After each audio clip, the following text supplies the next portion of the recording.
अस्सलाम वालेकुम व्यूअर्स। कैसे हैं आप सब? Hope you all are doing good. और ये है हमारा गोल्ड का एनालिसिस जो कि वैलिड रहेगा 17 नवंबर से लेके 20 नवंबर 2025 तक और this coming week. And this is ma'am Saira here. इस दफ़ा फिर से आपकी खिदमत में लेके हाजिर हैं वीकली एनालिसिस ऑफ गोल्ड।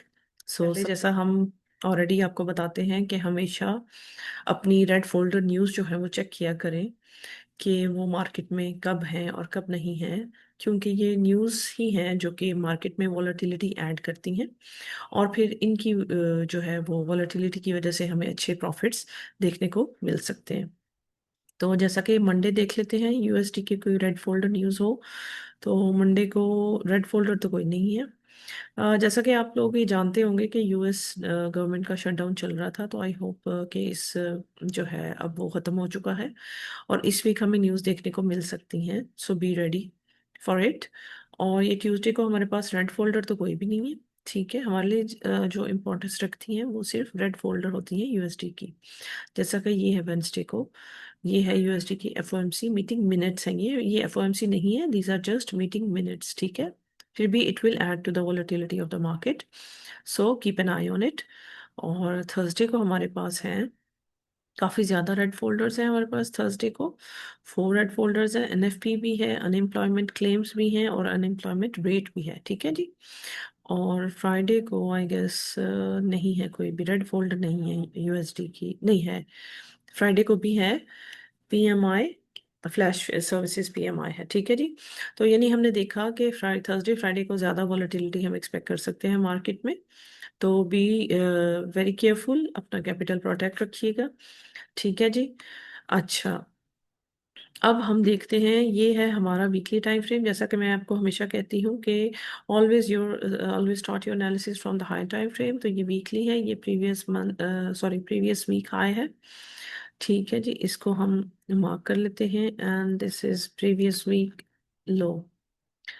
ठीक है, मार्क करने का मकसद ये होता है कि हमारी उस रेंज पर नज़र होती है और हमें पता चल रहा होता है कि प्रीवियस वीक से जो है वो इस वीक का क्या कंपैरिजन हो सकता है, ये कौन से ऐसे हमारे जो पीओआईज हैं प्रीवियस वीक के वो इस वीक वर्क कर सकते हैं। ठीक है जी।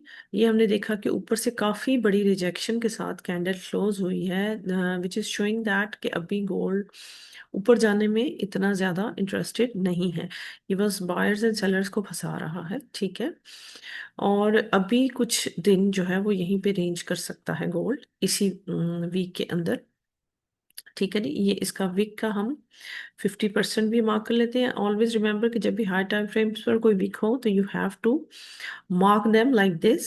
ठीक है जी, वीक को आपने मार्क करना होता है ताकि आप उसके क्वाड्रेंट्स निकाल सकें और फिर उन क्वाड्रेंट्स की हेल्प से हम अपनी एंट्रीज को प्लान करते हैं कि यानी suppose if market comes here, opening from here, अगर ये मार्केट हमारे इस तरह जोन के 50% तक रिट्रेस करती है तो इधर जो हमारा प्रीमियम लेवल होता है, यहाँ पे हमारी ओटीई एंट्री होती है, प्रीमियम लेवल होता है, तो फिर we can look for the sell setups.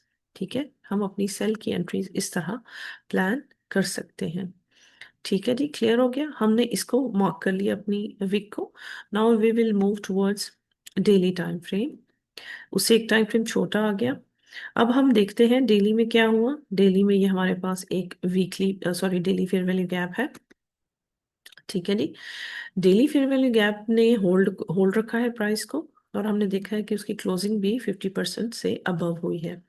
अच्छा, अगर हम ऊपर वाली साइड पे देखें तो यहाँ पर भी एक हमारे पास एफवीजी है जिसने प्राइस को मजीद ऊपर जाने से रोका हुआ है। एंड हमने देखा कि यहाँ पर एक दिन प्राइस यहाँ तक आई, अगले दिन फिर उससे ऊपर जाने की कोशिश की लेकिन रिजेक्शन उसको मिली यहाँ से ऑर्डर ब्लॉक से, और अब दोबारा प्राइस ने उस फेयर वैल्यू गैप को छोड़ दिया है, उस फेयर वैल्यू गैप ने उसको होल्ड करके रखा है, उसको नीचे नहीं जाने दिया।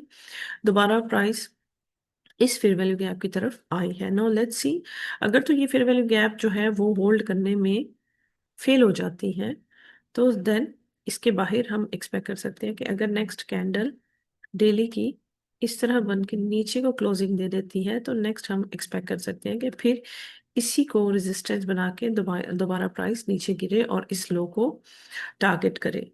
ठीक है जी। This is just a probability, ये एक चांस है, ये एक हो सकती है मूव। ठीक है, because you know we always trade probabilities. ठीक है जी, मार्केट में 100% कुछ भी नहीं होता। We are always trading the probabilities of the market. ठीक है, और इधर अगर हम देखें तो ऊपर एक इन्वर्जन फेयर वैल्यू गैप भी थी, दिस वन, जिसने जिन दोनों ने मिलके इस एफवीजी के साथ, इसका कलर चेंज कर देती हूँ so that you can see it properly. ये देखिए, ये इन्वर्जन थी और ये फेयरवेल गैप थी, इन दोनों ने मिलके प्राइस को नीचे को फेंका है। अब देखते हैं, लेट्स सी कि ये फेयरवेल गैप प्राइस को होल्ड करके रख सकती है या नहीं। अगर इसने होल्ड किया तो we can expect bullishness again. ठीक है जी, ये इस तरह करके इसी हाई को दोबारा टारगेट कर सकती है। ठीक है, और अगर ये इस हाई को भी ब्रेक कर जाती है price, then we can expect again इसका रीटेस्ट हो और दोबारा ऑल टाइम हाई की तरफ प्राइसेस चली जाएं। लेकिन ये सब कुछ इतना जल्दी नहीं होगा, इतना जल्दी एक्सपेक्ट ना करें। ठीक है जी, और ये सारा स्लो प्रोसेस है। लेट्स सी मार्केट हमें क्या देखने को देती है। अगर ये नीचे ब्रेक करती है then again it will retest and it can go towards this low. ठीक है जी, इस लो को टारगेट कर सकती है प्राइस, जो कि है हमारे पास, just wait let me check the values. ये है हमारे पास आई गेस 3900 का लो है। यस, 3889 का लो है ये। ठीक है, तो हम एक्सपेक्ट कर सकते हैं कि प्राइसेस इस लो को इस कमिंग वीक में टारगेट कर ले।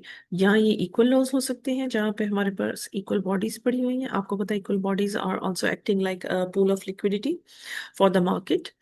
तो हो सकता है ये रिजेक्शन ब्लॉक के तौर पर वर्क करे। ठीक है जी, ये हमारा रिजेक्शन ब्लॉक भी है डेली का।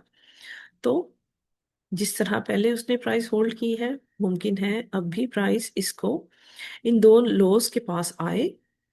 ठीक है, इन दो लोस की लिक्विडिटी, ये इक्वल बॉडीज जो है इनकी लिक्विडिटी ले एंड देन यहीं से दोबारा रिवर्स कर जाए ऐसे। ठीक है जी, तो कुछ भी पॉसिबिलिटीज हैं। तो हमने अपने जो है वो लो टाइम फ्रेम पर जाकर अपने ऑर्डर ब्लॉक्स, अपने फेयर वैल्यू गैप्स, अपने सारे पीओआईज को मार्क करना होता है and we have to trade from the respective POIs. ठीक है जी, अगर हम 4 आवर्स पर चले जाएं तो ये देखें, अब ये है हमारे पास, ये यहाँ से हाई लिया है, यहाँ से लो लिया है मार्केट ने, तो this can be our dealing range. ठीक है जी, ये हमारी डीलिंग रेंज हो सकती है 4 आवर की। And now what we can expect from this dealing range, हम इस डीलिंग रेंज के अगेन इधर से प्रीमियम से हम सेलिंग एक्सपेक्ट कर सकते हैं। एज यू कैन सी कि ये हमारा चूंकि स्विंग फेलियर था, तो ये हमारा मिटिगेशन ब्लॉक का एरिया भी है। तो when it will align with the fair value gap, so we can say that this is a unicorn model। ठीक है जी, ऑर्डर ब्लॉक और एफईजी के साथ जब भी मॉडल बनता है that is known as unicorn. तो ये हमारा यूनिकॉर्न मॉडल भी यहाँ से हमें एंट्री दे सकता है सेल की। ठीक है जी, यहाँ से हम एंट्री प्लान कर सकते हैं and then we can target again this low. ठीक है, ये इस पूरे कमिंग वीक के लिए फोरकास्ट है, ये 1 या 2 दिन की बात नहीं है, ये पूरा वीक इस तरह मार्केट कर सकती है। आई होप कि आपने इससे बहुत कुछ सीखा होगा। और अगर आपको किसी और पेयर के एनालिसिस चाहिए तो काइंडली प्लीज़ मुझे कमेंट सेक्शन में ज़रूर बताइएगा कि आपको और कौन सा पेयर चाहिए जिसके मैं एनालिसिस कर दूँ। ठीक है जी, थैंक यू सो मच। अपने अपने कैपिटल का ख्याल रखा करें, स्टॉप लॉस ज़रूर यूज़ किया करें मार्केट में। ठीक है, और लॉट साइज रिस्क मैनेजमेंट के साथ यूज़ किया करें। Don't over risk your account and good luck for all traders। Thank you so much, see you inshallah in the next video। Allah Hafiz।